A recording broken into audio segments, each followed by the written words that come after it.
नमस्कार, good morning, good afternoon. आप सभी दर्शकों का अजय स्टोरी क्रिएटर में स्वागत है। साथियों, आज मैं जिस शख्स की कहानी लेकर आया हूँ इस एपिसोड में, आपने कई फिल्मी कहानियाँ तो सुनी होंगी, जेम्स बॉन्ड और जासूस की दुनिया की। परंतु आज मैं अपने आसपास एक ऐसे शख्स की कहानी लेकर आया हूँ जो हमारे ही आसपास एक जेम्स बॉन्ड की भूमिका में है। तो आइए, आप पहचान ही चुके होंगे ऐसे शख्स अजीत डोभाल, जो वर्तमान समय में एनएसए भी हैं। एक गढ़वाल का लाल जिसने पूरी दुनिया में अपना जासूसी का परचम लहरा दिया। उत्तराखंड के एक छोटे से गांव से निकला एक बालक पूरी दुनिया में जासूसी की अपनी छाप छोड़ देता है।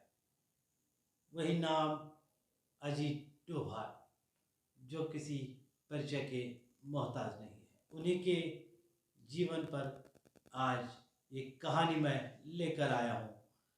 तो दर्शकों, आइए, बने रहिए अजय स्टोरी क्रिएटर में। क्यों, आपने जासूसी की दुनिया की बहुत कहानियाँ सुनी होंगी और सुनाई होंगी।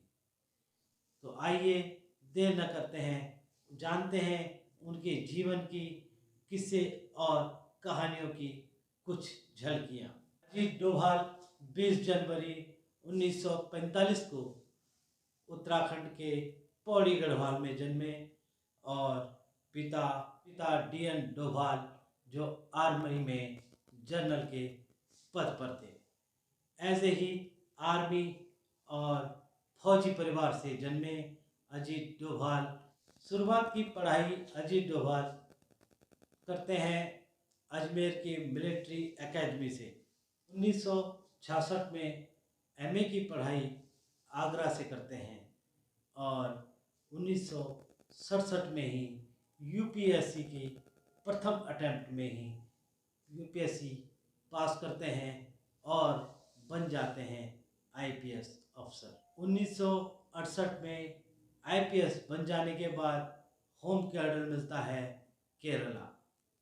यानी कि अजीत डोभाल कम ही समय में 4 राज्यों को अच्छी तरह जान गए थे, देख लिए थे। उत्तराखंड, राजस्थान, आगरा यूपी में और होम कैडर केरला के रूप में आईपीएस अफसर पहली नियुक्ति 1968 में हुई थी। अजीत डोभाल की फर्स्ट ज्वाइनिंग होती है एएसपी के तौर पर। एएसपी के तौर पर अभी मात्र 1.5 साल ही हुआ था, तभी केरल के कन्नौर जिले में एक हादसा हो जाता है और हिंदू मुस्लिम दंगे भड़क जाते हैं। हिंदू मुस्लिम दंगे भड़कते ही वहाँ का जो पुलिस प्रशासन था वो दंगों को रोकने में नाकामयाब रहा और फिर भेजा जाता है एएसपी अजीत डोभाल को। अजीत डोभाल जवान और तेज तर्रार और प्रखर बुद्धि के व्यक्ति जैसे ही कन्नौर जिले में पहुंचते हैं तो बेखौफ होकर सड़कों पर निकल जाते हैं और वहां पर चुन चुन कर दंगाइयों को अरेस्ट करना प्रारंभ कर देते हैं। मात्र 2 दिन में उस दंगे को रोकने में सफल होते हैं अपनी प्रखर बुद्धि और रणनीति के कारण। वही प्रखर रणनीति के कारण उन्होंने वहाँ पर जो भी दंगाई थे और जो भी लूटा गया सामान था वह वापस करवाया। वहाँ की स्थानीय जनता उनके कामों से संतुष्ट होती है और आगे दंगा नहीं भड़कता है। जो दंगाइयाँ थे उनको जल्दी से जल्दी जेलों में भर दिया जाता है और अजीत डोभाल दोनों पक्षों के समझदार बुद्धिजीवी वर्ग को एकत्रित करके समझाने की कोशिश करते हैं और वह समझाने में कामयाब भी रहते हैं। यहीं से प्रारंभ होती है अजीत डोभाल की वो कहानी से वो बन जाते हैं जेम्स बॉन्ड हिंदुस्तान के। तो यही सुर्खियां जब दिल्ली पहुंचती हैं उनके कामों की, तो अजीत डोभाल को दिल्ली वापस बुला लिया जाता है। 1972 का समय रहा होगा। वो वहाँ पर दिल्ली 2-3 सालों में कुछ रिसर्च और कुछ भाषाओं का ज्ञान सीखने के लिए और तकनीकी जानकारियों को जानने के लिए उन्हें आईबी के अवसर पर तैनाती मिल गई। साथियों, तभी एक मुहिम चलती है मिजोरम के अंदर। मिजोरम में लाल डेंगा एक अलग ही मुहिम चला रहा था। उस मुहिम को लाल डेंगा इस और ले चला था कि मिजोरम एक अलग हिस्सा कटने को जा रहा था। उसने आम लोगों के मन में यह भरने की कोशिश की थी कि हम अलग राज्य बनाएंगे, अलग देश बनाएंगे। और लाल डेंगा ने वहाँ पे खूनी अत्याचार शुरू कर दिया। भीषण नरसंहार मिजोरम के अंदर चल रहा था। इसी दौरान अजीत डोभाल की नई नई शादी हुई थी, परंतु अजीत डोभाल स्वयं अपनी एजेंसी पे जाकर कहते हैं कि मुझे मिजोरम जाना है, मुझे मिजोरम छोड़ना है और मुझे मिजोरम की ड्यूटी दी जाए। इसी जज्बे के साथ मिजोरम की उन्हें जिम्मेदारी दी जाती है और 1973 के आसपास वह मिजोरम में पहुंचते हैं। यहाँ पर तकरीबन 5 साल उनकी तैनाती यहीं पर रहती है। उस दौरान लाल डेंगा का भी नेटवर्क फलता फूलता रहा था।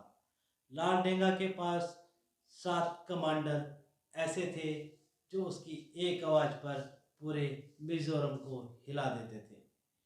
उन्हीं 7 कमांडरों के बल पर मिजोरम को हथियाने और अलग देश की मांग कर रहा था लाल डेंगा। कुछ वक्त अजीत डोभाल को समझने में लगा, परंतु बहुत जल्द ही तेज बुद्धि का कमाल उन्होंने रास्ता निकाल दिया। रास्ता ये निकला कि वह अलग अलग समय पर जाकर इनके कमांडरों से मिलने लगे और उन्हें समझाने लगे कि अलग देश के क्या फ़ायदे हैं और क्या नुकसान हैं। इन्हीं को समझाने में वह सफल रहे और 6 कमांडर आतंकवादियों को उन्होंने मुख्य धारा में लाने की कोशिश की और एक पल वह मान भी गए। लाल डेंगा पहले ही बौखलाया हुआ था अलग देश की मांग करने के लिए, परंतु जैसे ही उसे ये खबर पहुंचती है कि मेरे तो 6 कमांडर अजीत डोभाल के कब्जे में हैं, यानी कि वह समर्पण की राह पर निकल चुके हैं, तभी लाल डेंगा भी अजीत डोभाल को समय देता है और अपनी बात रखता है। लाल डेंगा उनकी बातों में आ जाता है और अजीत डोभाल के सामने समर्पण कर देता है और मुख्य धारा में जुड़ना प्रारंभ कर देता है। यह कामयाबी किसी अद्भुत चमत्कार से कम नहीं थी। तभी उन्हें राष्ट्रपति पुरस्कार के लिए सम्मानित किया जाता है, यानी कि 8 साल की नौकरी और राष्ट्रपति पुरस्कार। यह किसी अचंभे और करिश्मे से कम नहीं था हिमालय के उस पुत्र के लिए। साथियों, इसी दौरान सिक्किम में भी कई गतिविधियां ऐसी चलने लगी। अलग देश, अलग विरोधी बातें और अलग ही एक मुहिम का हिस्सा मिजोरम भी बनने लगा था। इस स्थान पर भी अजीत डोभाल को भेजा गया और उन्होंने वहाँ पर अच्छी तरह से एक काबू पा लिया अपनी रणनीति के तहत। साथियों, समय बीतता ही गया और समय आता है 1980 के दौरान। 1980 के दौरान अन्य क्षेत्रों के सारे कार्य, यानी नॉर्थ ईस्ट के सारे कार्य तकरीबन निपट ही चुके थे। अब बारी आती है पंजाब की। पंजाब में 80 और 90 के दशक में आतंकवाद चरम सीमा पर था। यहाँ पर कुछ कट्टरपंथी समुदायों ने अलग देश की, खालिस्तान की मांग करनी प्रारंभ कर दी। टेम्पल को खालिस्तानी समर्थकों ने बंधक बना लिया और कुछ दिन उन्होंने वहीं पर डेरा डाल दिया।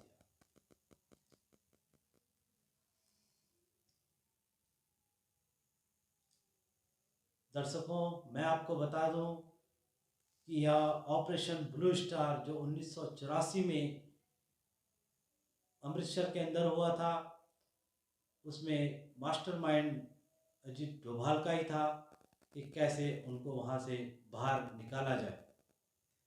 परंतु 1988 के बीच एक मौका ऐसा भी आता है जब भिंडरावाला यानी खालिस्तानी समर्थक अमृतसर के गोल्डन टेम्पल को अपने कब्जे में ले लेते हैं। और फिर आती है वही अपने जेम्स बॉन्ड की याद, अपना जेम्स बॉन्ड यानी कि अजीत डोभाल। तब तक अजीत डोभाल का कद भी और पद भी बढ़ चुका था कि गोल्डन टेम्पल को कुछ खालिस्तानी समर्थकों ने उसे घेर लिया है, तो उनका भी एक रोल यहाँ पर स्टार्ट हो जाता है। वह होता है एक रिक्शे वाले का। वह रिक्शे वाले का भेष धरकर गोल्डन टेम्पल के आसपास रोज चक्कर लगाना प्रारंभ कर देते हैं और उनकी गतिविधियों पर नज़र रखना प्रारंभ कर देते हैं। एक दिन उनके मन में आया कि ऐसे तो खबरें अंदर से मिलेंगी नहीं, तो वह रिक्शा लेकर अंदर पहुंच जाते हैं। जैसे ही अंदर पहुंचते हैं, खालिस्तानी समर्थक उन्हें पकड़ लेते हैं, परंतु वह तेज खोपड़ी का चालाक चाणक्य अपनी बुद्धि से उन्हें घुमा देता है और उन्हें विश्वास दिलाता है कि मैं आईएसआई का एजेंट हूँ। और वह उर्दू बहुत अच्छी बोलते थे। उन्होंने अपनी उर्दू भाषा में उनको प्रभावित ऐसा कर दिया कि वह मान गए कि वह आईएसआई का एजेंट है, भारत के विरुद्ध षड्यंत्र रच रहा है और यह हमारा समर्थक है और यह हमें आईएसआई से भी मदद दिलाएगा। यह उन्हें पूरा भरोसा हो गया। इसी दौरान अजीत डोभाल अंदर की सारी खबरें और देख रहे थे कि कहाँ पर इनके वेपन्स हैं, कितने लोग हैं, कितने बंधक हैं। इन सारी जानकारियों को इनपुट लेते हुए वो वहाँ पर एक दिन पूरा घूमने के बाद, उनको विश्वास दिलाने के बाद कि मैं पाकिस्तानी आईएसआई का एजेंट हूँ और मैं तुम्हारी मदद करूँगा, और उनको विश्वास दिलाने के बाद बाहर निकलते हैं, अपने कार्यालय में जाते हैं। वहाँ सारी योजनाएं विधि पूर्वक बनाई जाती हैं और फिर स्टार्ट होता है ऑपरेशन ब्लैक हंटर, क्योंकि इनपुट सारी जानकारियां अजीत डोभाल ने सिक्योरिटियों को दे दी थी। तभी उसी जासूसी के नियमों के अनुसार फिर अटैक किया गया और सभी खालिस्तानी समर्थकों को मार दिया गया और कुछ को खदेड़ दिया गया। ऐसी शख्सियत आज हमारे बीच है। शायद हमने किस्से और कहानियों में सुना होगा कि एक था जासूस, परंतु एक जासूस हमारे बीच आस पास भी है, अजीत डोभाल जैसी शख्सियत। इसी दौरान दो देशों के अंदर 6-7 सालों तक राजनयिक के तौर पर भी अजीत डोभाल कार्य करते रहे। पाकिस्तान में रहे, इस्लामाबाद में, और जासूसी के 6-7 साल भी उन्होंने पाकिस्तान के अंदर बिताए, जिसका एक बार उन्होंने जिक्र भी टेलीविज़न चैनल पर किया था कि क्या उनके साथ एक घटना हुई थी कि उन्हें एक बूढ़े लाहौर में एक बूढ़े व्यक्ति ने पहचान लिया था कि वह हिंदू हैं।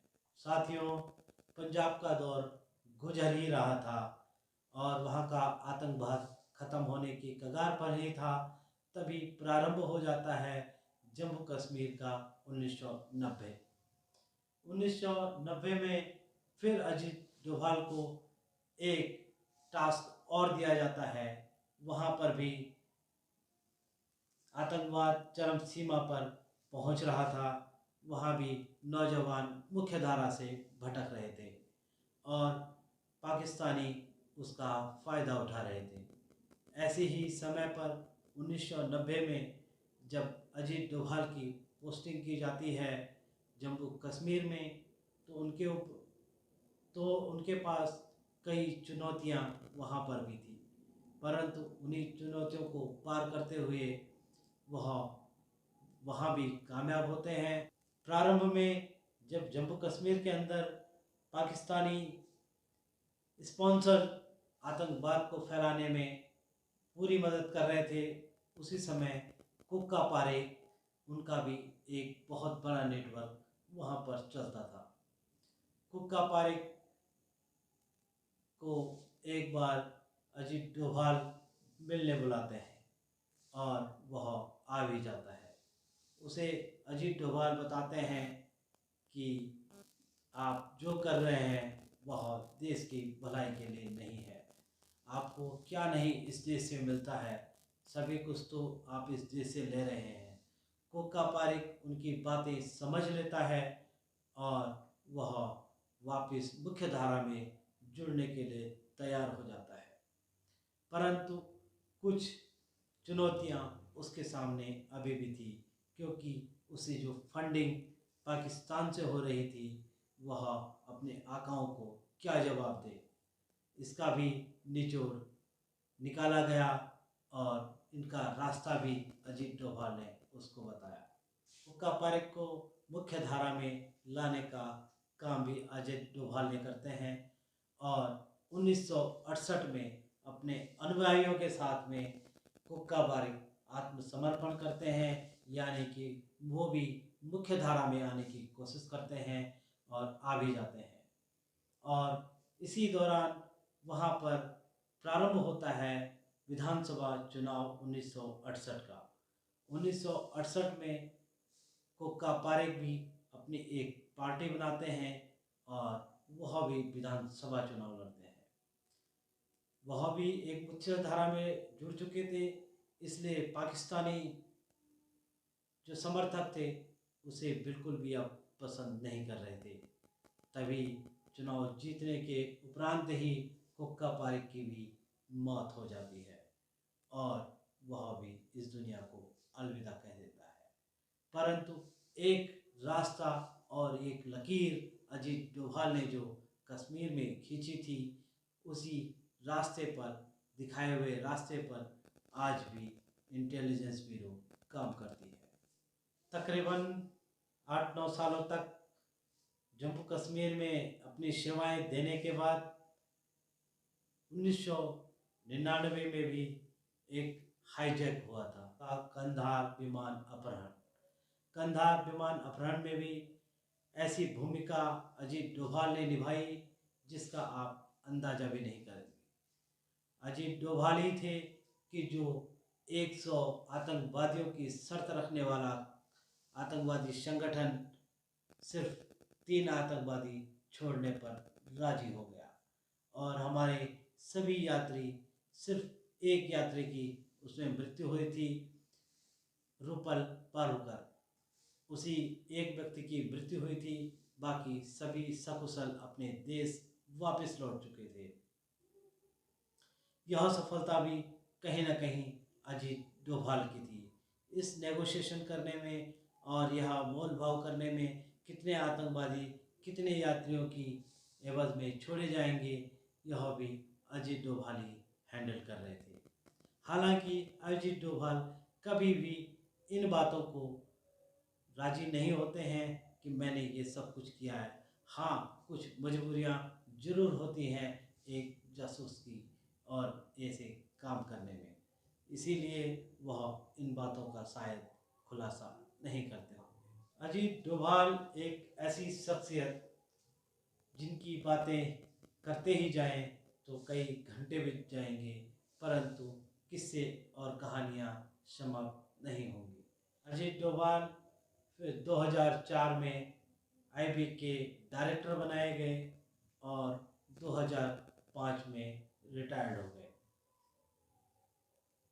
रिटायर होने के बाद उन्होंने अपनी एक संस्था 2007 में एक विवेका नाम की एकेडमी खोली और फिर उसका संचालन करने लगे और कुछ पत्र और लेखनियों में, अखबारों में, पत्रकारिता में वह अपने लेख लिखने लगे थे। साथियों, मैं बताता चलूँ आपको, 2014 में भी जब चुनाव हुए और मोदी की सरकार आई तो फिर उन्हें एक नई जिम्मेदारी के रूप में मोदी जी ने एक जिम्मेदारी और सौंपी, वो थी एनएसए की।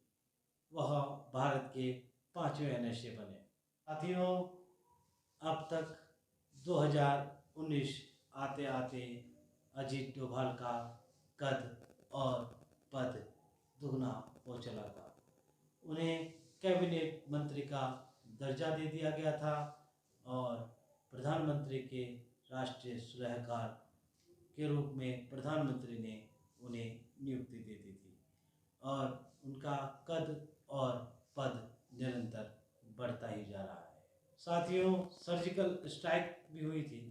आपको पता होगा, सर्जिकल स्ट्राइक में भी अजीत डोभाल का ही दिमाग था, अजीत डोभाल की ही नीति थी, अजीत डोभाल की ही रणनीति थी, जिसे उन्होंने सकुशल अपने सभी भारतीय जवानों को सकुशल वापस भी लाए और अपने मकसद को भी पूरा किया, अपने बदले को भी पूरा किया। चाहे पायलट अभिनंदन को छोड़ने की बात हो, वह भी अजीत डोभाल की ही एक नीति थी, जो दबाव पाकिस्तान के ऊपर बनाया गया था और उन्हें बताया गया था कि अगर अभिनंदन को कुछ हुआ, जो समझाने की जो शैली थी पाकिस्तान को, वो अजीत डोभाल अच्छी तरह से जानते थे। उन्होंने यूएसए में अपने कुछ मित्रगणों से बात की और पाकिस्तान में भी अपने कुछ लोगों से बात की और वहाँ की सरकार को समझाने की कोशिश की कि अगर अभिनंदन को कुछ हुआ तो पाकिस्तान फिर दोबारा बस नहीं पाएगा। ऐसी धमकी सुनते ही पाकिस्तान के हाथ पांव कांपने लगे। यहाँ तक कि खबरें आई कि वहाँ के रक्षा मंत्री रात भर सो नहीं पाए। ऐसी भाषा का इस्तेमाल अजीत डोभाल ने किया कि उन्हें अभिनंदन को बिना शर्तों के साथ छोड़ना पड़ा। तो साथियों, कैसे लगी आपको हमारी जानकारी? तो हमारी जानकारी आपको अच्छी लगी हो तो कमेंट्स कीजिए, लाइक कीजिए और सब्सक्राइब जरूर कीजिए। आपका एक सब्सक्राइब हमें मोटिवेशन देता है आगे आपके लिए स्टोरी लाने का, और लाते रहेंगे आपके लिए स्टोरी। तो बने रहिए हमारे यूट्यूब। नमस्कार, गुड मॉर्निंग, गुड आफ्टरनून, आप सभी दर्शकों का अजय स्टोरी क्रिएटर में स्वागत है। साथियों, आज मैं जिस शख्स की कहानी लेकर आया हूँ इस एपिसोड में, आपने कई फिल्मी कहानियाँ तो सुनी होंगी जेम्स बॉन्ड और जासूस की दुनिया की, परंतु आज मैं अपने आसपास एक ऐसे शख्स की कहानी लेकर आया हूँ जो हमारे ही आसपास एक जेम्स बॉन्ड की भूमिका में है। तो आइए, आप पहचान ही चुके होंगे ऐसे शख्स अजीत डोभाल, जो वर्तमान समय में एनएसए भी हैं। एक गढ़वाल का लाल जिसने पूरी दुनिया में अपना जासूसी का परचम लहरा दिया। उत्तराखंड के एक छोटे से गांव से निकला एक बालक पूरी दुनिया में जासूसी की अपनी छाप छोड़ देता है। वही नाम अजीत डोभाल, जो किसी परिचय के मोहताज नहीं है। उन्हीं के जीवन पर आज एक कहानी मैं लेकर आया हूँ। तो दर्शकों, आइए बने रहिए अजय स्टोरी क्रिएटर में। क्यों, आपने जासूसी की दुनिया की बहुत कहानियाँ सुनी होंगी और सुनाई होंगी, परंतु एक ऐसी जाबाज कहानी मैं आपके पास लेकर आया हूँ। अजय स्टोरी क्रिएटर में अजीत डोभाल एक ऐसी शख्सियत जो पहाड़ों से निकलकर आज पूरी दुनिया को अपने लोहा मनवा रही हैं, अपने कार्य का, अपने जज्बे का लोहा मनवा रही हैं। तो आइए देर न करते हैं, जानते हैं उनके जीवन की किस्से और कहानियों की कुछ झलकियाँ। अजीत डोभाल 20 जनवरी 1945 को उत्तराखंड के पौड़ी गढ़वाल में जन्मे और पिता DN डोभाल जो आर्मी में जनरल के पद पर थे।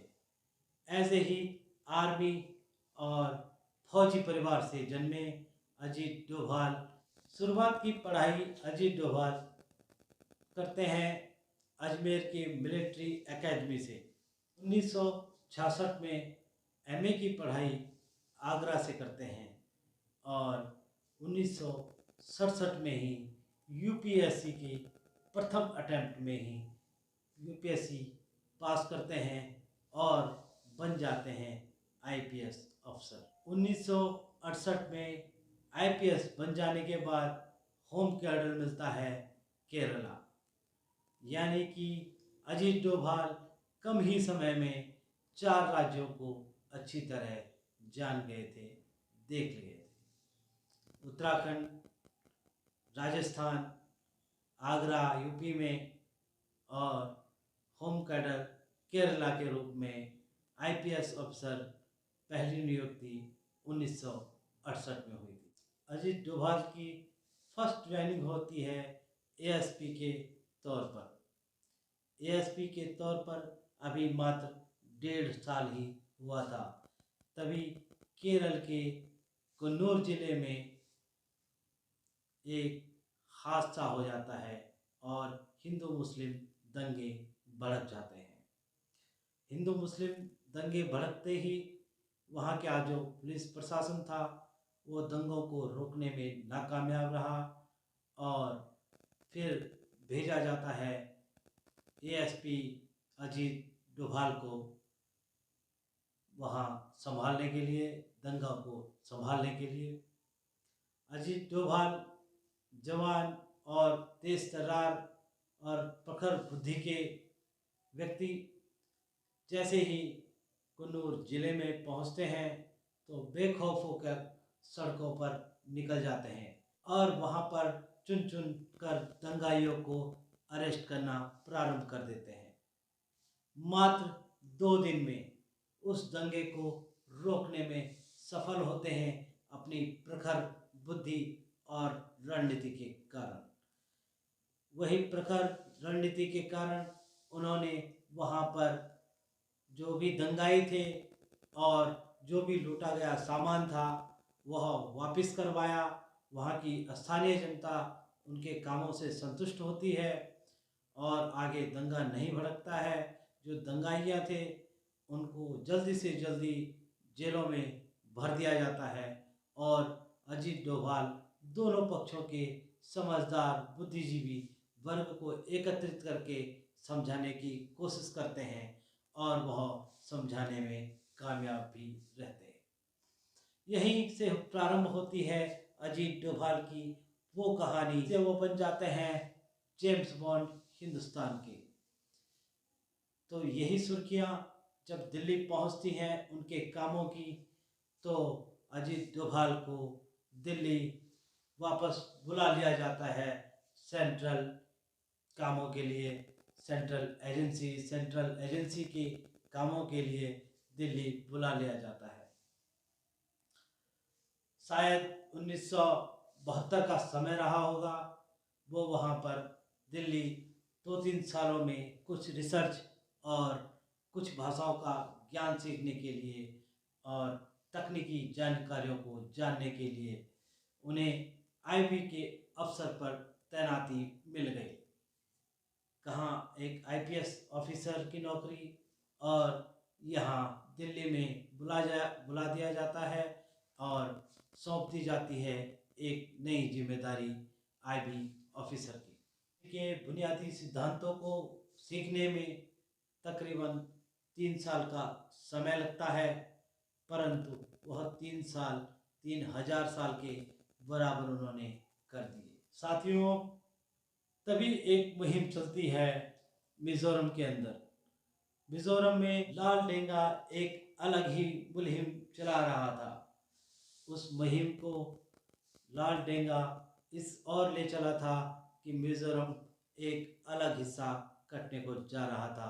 उसने आम लोगों के मन में यह भरने की कोशिश की थी कि हम अलग राज्य बनाएंगे, अलग देश बनाएंगे, और लाल डेंगा ने वहाँ पे खूनी अत्याचार शुरू कर दिया। भीषण नरसंहार मिजोरम के अंदर चल रहा था। इसी दौरान अजीत डोभाल की नई नई शादी हुई थी, परंतु अजीत डोभाल स्वयं अपनी एजेंसी पे जाकर कहते हैं कि मुझे मिजोरम जाना है, मुझे मिजोरम छोड़ना है और मुझे मिजोरम की ड्यूटी दी जाए। इसी जज्बे के साथ मिजोरम की उन्हें जिम्मेदारी दी जाती है और 1973 के आसपास वह मिजोरम में पहुंचते हैं। यहाँ पर तकरीबन 5 साल उनकी तैनाती यहीं पर रहती है। उस दौरान लाल डेंगा का भी नेटवर्क फलता फूलता रहा था। लाल डेंगा के पास 7 कमांडर ऐसे थे जो उसकी एक आवाज़ पर पूरे मिजोरम को हिला देते थे। उन्हीं 7 कमांडरों के बल पर मिजोरम को हथियाने और अलग देश की मांग कर रहा था लाल डेंगा। कुछ वक्त अजीत डोभाल को समझने में लगा, परंतु बहुत जल्द ही तेज बुद्धि का कमाल उन्होंने रास्ता निकाल दिया।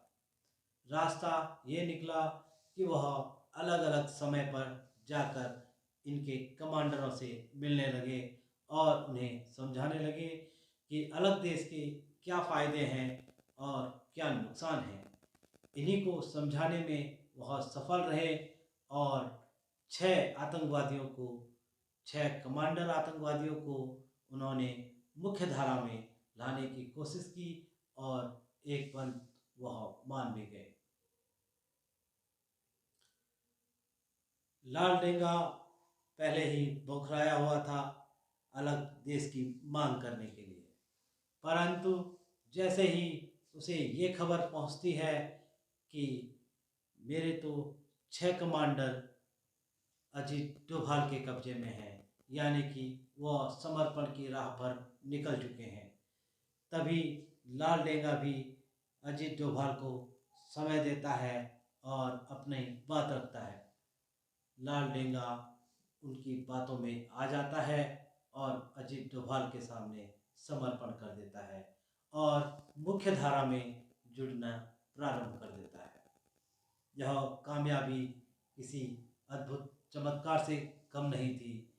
तभी उन्हें राष्ट्रपति पुरस्कार के लिए सम्मानित किया जाता है, यानी कि 8 साल की नौकरी और राष्ट्रपति पुरस्कार।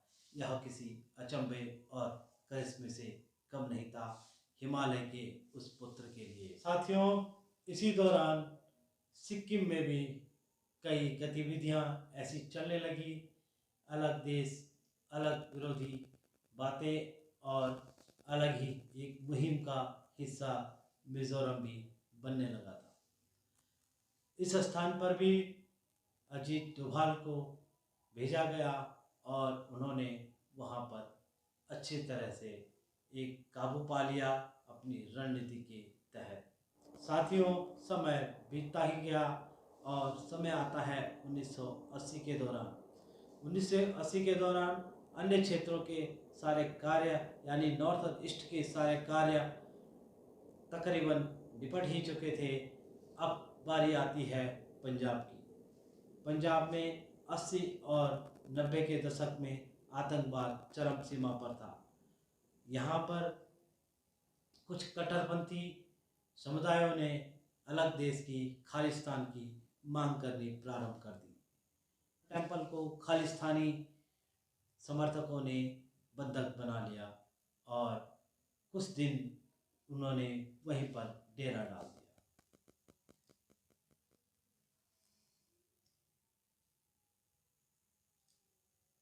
दर्शकों, मैं आपको बता दूं कि यह ऑपरेशन ब्लू स्टार जो 1984 में अमृतसर के अंदर हुआ था, उसमें मास्टरमाइंड अजीत डोभाल का ही था कि कैसे उनको वहाँ से बाहर निकाला जाए।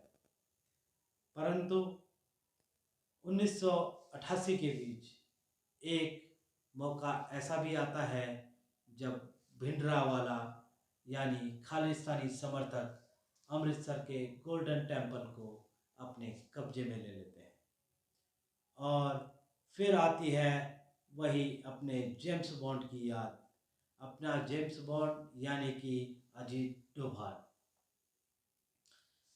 तब तक अजीत डोभाल का कद भी और पद भी बढ़ चुका था कि गोल्डन टेम्पल को कुछ खालिस्तानी समर्थकों ने उसे घेर लिया है, तो उनका भी एक रोल यहाँ पर स्टार्ट हो जाता है। वह होता है एक रिक्शे वाले का। वह रिक्शे वाले का भेष धरकर गोल्डन टेम्पल के आसपास रोज चक्कर लगाना प्रारंभ कर देते हैं और उनकी गतिविधियों पर नज़र रखना प्रारंभ कर देते हैं। गतिविधियों पर नज़र रख ही रहे थे, एक दिन उनके मन में आया कि ऐसे तो खबरें अंदर से मिलेंगी नहीं, तो वह रिक्शा लेकर अंदर पहुंच जाते हैं।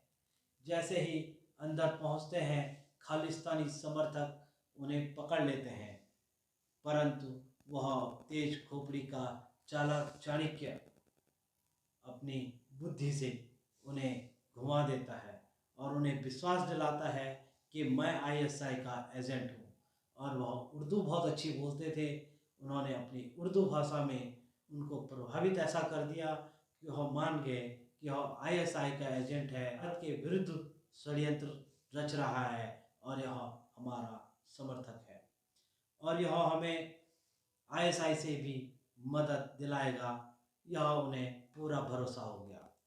इसी दौरान अजीत डोभाल अंदर की सारी खबरें और देख रहे थे कि कहाँ पर इनके वेपन्स हैं, कितने लोग हैं, कितने बंधक हैं। इन सारी जानकारियों को इनपुट लेते हुए वो वहाँ पर एक दिन पूरा घूमने के बाद उनको विश्वास दिलाने के बाद कि मैं पाकिस्तानी आईएसआई का एजेंट हूँ और मैं तुम्हारी मदद करूँगा, और उनको विश्वास दिलाने के बाद बाहर निकलते हैं, अपने कार्यालय में जाते हैं। वहाँ सारी योजनाएं विधि पूर्वक बनाई जाती हैं और फिर स्टार्ट होता है ऑपरेशन ब्लैक हंटर, क्योंकि इनपुट सारी जानकारियां अजीत डोभाल ने सिक्योरिटियों को दे दी थी।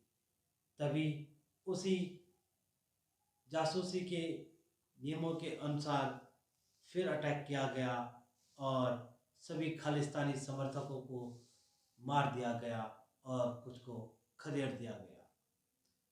ऐसी शख्सियत आज हमारे बीच है। शायद हमने किस्से और कहानियों में सुना होगा कि एक था जासूस, परंतु एक जासूस हमारे बीच आस पास भी है, अजीत डोभाल जैसी शख्सियत।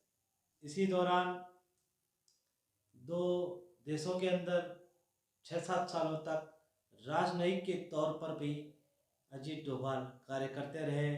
पाकिस्तान में रहे, इस्लामाबाद में, और जासूसी के 6-7 साल भी उन्होंने पाकिस्तान के अंदर बिताए, जिसका एक बार उन्होंने जिक्र भी टेलीविज़न चैनल पर किया था कि क्या उनके साथ एक घटना हुई थी कि उन्हें एक बूढ़े लाहौर में एक बूढ़े व्यक्ति ने पहचान लिया था कि वह हिंदू हैं। साथियों, पंजाब का दौर गुजर ही रहा था और वहाँ का आतंकवाद ख़त्म होने की कगार पर ही था। तभी प्रारंभ हो जाता है जम्मू कश्मीर का 1990 में फिर अजीत डोभाल को एक टास्क और दिया जाता है। वहाँ पर भी आतंकवाद चरम सीमा पर पहुँच रहा था। वहाँ भी नौजवान मुख्य धारा से भटक रहे थे और पाकिस्तानी उसका फ़ायदा उठा रहे थे। ऐसे ही समय पर 1990 में जब अजीत डोभाल की पोस्टिंग की जाती है जम्मू कश्मीर में, तो उनके पास कई चुनौतियां वहाँ पर भी थी, परंतु उन्हीं चुनौतियों को पार करते हुए वह वहाँ भी कामयाब होते हैं। प्रारंभ में जब जम्मू कश्मीर के अंदर पाकिस्तानी स्पॉन्सर आतंकवाद को फैलाने में पूरी मदद कर रहे थे, उसी समय कुक्का पारेख उनका भी एक बहुत बड़ा नेटवर्क वहाँ पर चलता था। कुक्का पारेख को एक बार अजीत डोभाल मिलने बुलाते हैं और वह आ भी जाता है। उसे अजीत डोभाल बताते हैं कि आप जो कर रहे हैं वह देश की भलाई के लिए नहीं है। आपको क्या नहीं इस देश से मिलता है, सभी कुछ तो आप इस देश से ले रहे हैं। कुक्का पारेख उनकी बातें समझ लेता है और वह वापस मुख्य धारा में जुड़ने के लिए तैयार हो जाता है। परंतु कुछ चुनौतियां उसके सामने अभी भी थी, क्योंकि उसे जो फंडिंग पाकिस्तान से हो रही थी वह अपने आकाओं को क्या जवाब दे, इसका भी निचोड़ निकाला गया और इनका रास्ता भी अजीत डोभाल ने उसको बताया। धीरे धीरे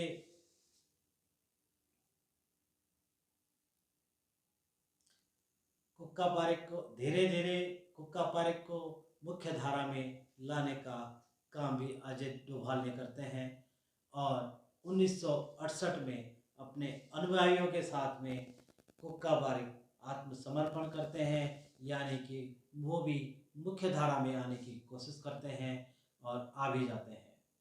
और इसी दौरान वहाँ पर प्रारंभ होता है विधानसभा चुनाव 1968 का।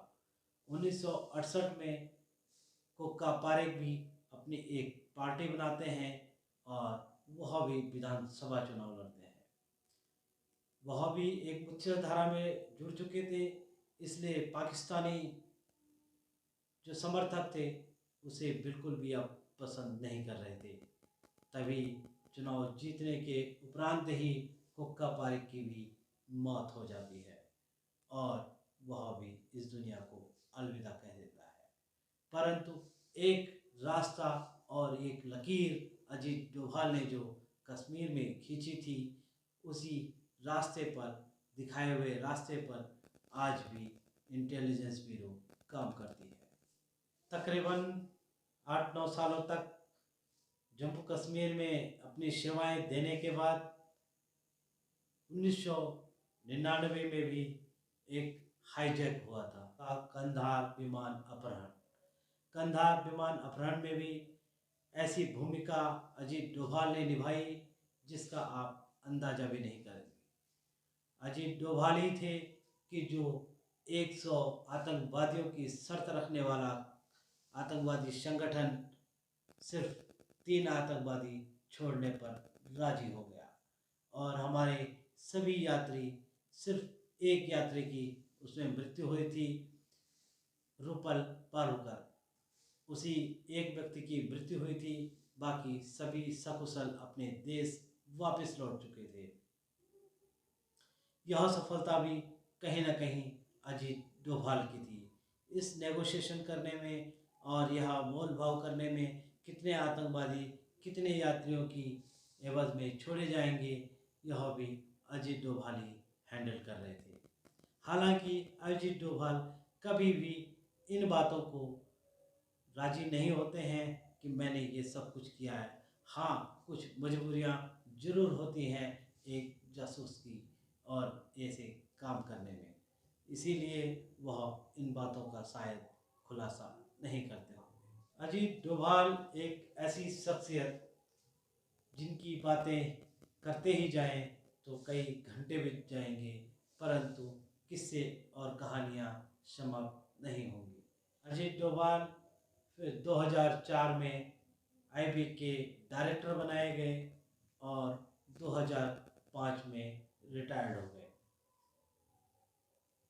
रिटायर होने के बाद उन्होंने अपनी एक संस्था 2007 में एक विवेका नाम की एकेडमी खोली और फिर उसका संचालन करने लगे और कुछ पत्र और लेखनियों में, अखबारों में, पत्रकारिता में वह अपने लेख लिखने लगे थे। साथियों, मैं बताता चलूँ आपको, 2014 में भी जब चुनाव हुए और मोदी की सरकार आई तो फिर उन्हें एक नई जिम्मेदारी के रूप में मोदी जी ने एक जिम्मेदारी और सौंपी, वो थी एनएसए की।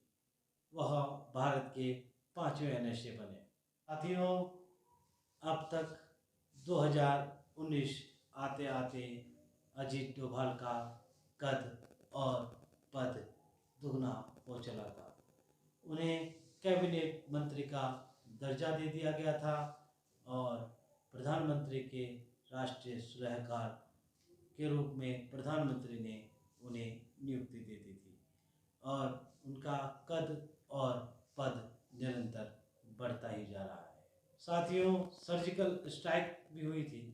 आपको पता होगा, सर्जिकल स्ट्राइक में भी अजीत डोभाल का ही दिमाग था, अजीत डोभाल की ही नीति थी, अजीत डोभाल की ही रणनीति थी, जिसे उन्होंने सकुशल अपने सभी भारतीय जवानों को सकुशल वापस भी लाए और अपने मकसद को भी पूरा किया, अपने बदले को भी पूरा किया। चाहे पायलट अभिनंदन को छोड़ने की बात हो, वह भी अजीत डोभाल की ही एक नीति थी, जो दबाव पाकिस्तान के ऊपर बनाया गया था और उन्हें बताया गया था कि अगर अभिनंदन को कुछ हुआ, जो समझाने की जो शैली थी पाकिस्तान को, वो अजीत डोभाल अच्छी तरह से जानते थे। उन्होंने यूएसए में अपने कुछ मित्रगणों से बात की और पाकिस्तान में भी अपने कुछ लोगों से बात की और वहाँ की सरकार को समझाने की कोशिश की कि अगर अभिनंदन को कुछ हुआ तो पाकिस्तान फिर दोबारा बस नहीं पाएगा। ऐसी धमकी सुनते ही पाकिस्तान के हाथ पांव कांपने लगे। यहाँ तक कि खबरें आई कि वहाँ के रक्षा मंत्री रात भर सो नहीं पाए। ऐसी भाषा का इस्तेमाल अजीत डोभाल ने किया कि उन्हें अभिनंदन को बिना शर्तों के साथ छोड़ना पड़ा। तो साथियों, कैसे लगी आपको हमारी जानकारी? तो हमारी जानकारी आपको अच्छी लगी हो तो कमेंट्स कीजिए, लाइक कीजिए और सब्सक्राइब जरूर कीजिए। आपका एक सब्सक्राइब हमें मोटिवेशन देता है आगे आपके लिए स्टोरी लाने का, और लाते रहेंगे आपके लिए स्टोरी। तो बने रहिए हमारे यूट्यूब